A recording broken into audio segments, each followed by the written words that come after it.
সূরাতুল বাইয়িনাহ। বিসমিল্লাহির রহমানির রহিম। আল্লাহর নামে আরম্ভ, যিনি পরম দয়ালু করুণাময়। লাম ইয়াকুনিল্লাযীনা কাফারু মিন আহলিল কিতাবি ওয়াল মুশরিকিনা মুনফাক্কিনা হাত্তা তা'তিয়াহুমুল বাইয়িনাহ। কিতাবী কাফির এবং মুশরিক নিজ নিজ ধর্ম ত্যাগী ছিল না, যে পর্যন্ত তাদের নিকট সুস্পষ্ট প্রমাণ আসেনি। রাসূলুম মিনাল্লাহি ইয়াতলু সুহুফাম মুতাহহারা।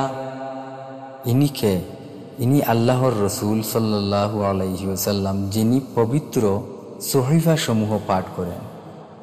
ফিহা কুতুবুন কাইয়্যিমা।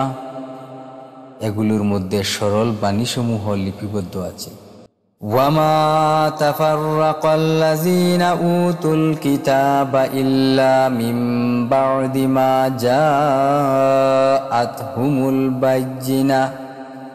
এবং কিতাবীদের মধ্যে মতভেদ সৃষ্টি হয়নি, কিন্তু এরপর যে সেই সুস্পষ্ট প্রমাণ তাদের নিকট সুতাগমন করেছে। ওয়ামা উমিরু ইল্লা লিয়া'বুদুল্লাহা মুখলিসিনা লাহুদ্দীন হুনাফাআ ওয়া ইউকিমুস সালাতা ওয়া ইউতুজ যাকাতা ওয়া যালিকা দীনুল কাইয়্যিমা।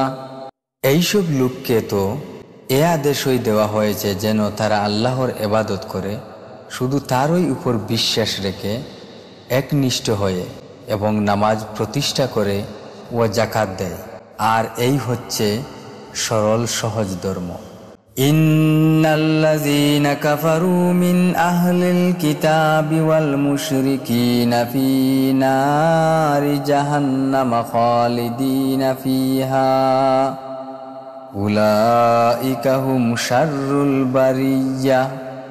নিশ্চয় যত কাফির রয়েছে, কিতাবী ও মুশরিক, সবাই জাহান্নামের আগুনে রয়েছে, সর্বদা তাতে থাকবে। তারা সৃষ্টিকুলের মধ্যে সবচেয়ে নিকৃষ্ট। ইন্নাল্লাযীনা আমানু ওয়া আমিলুস সালিহাতি উলাইকা হুম খায়রুল বারিয়্যা।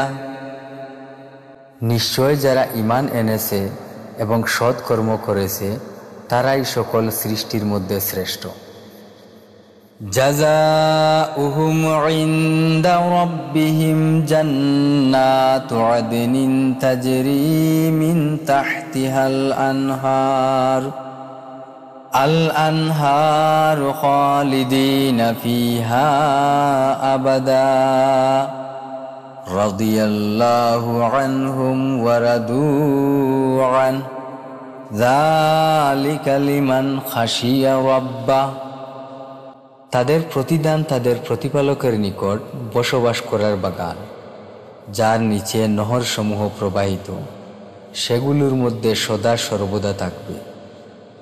আল্লাহ তাদের উপর সন্তুষ্ট এবং তারা আল্লাহর উপর সন্তুষ্ট। এটাই তারই জন্য যে আপন প্রতিপালককে ভয় করে।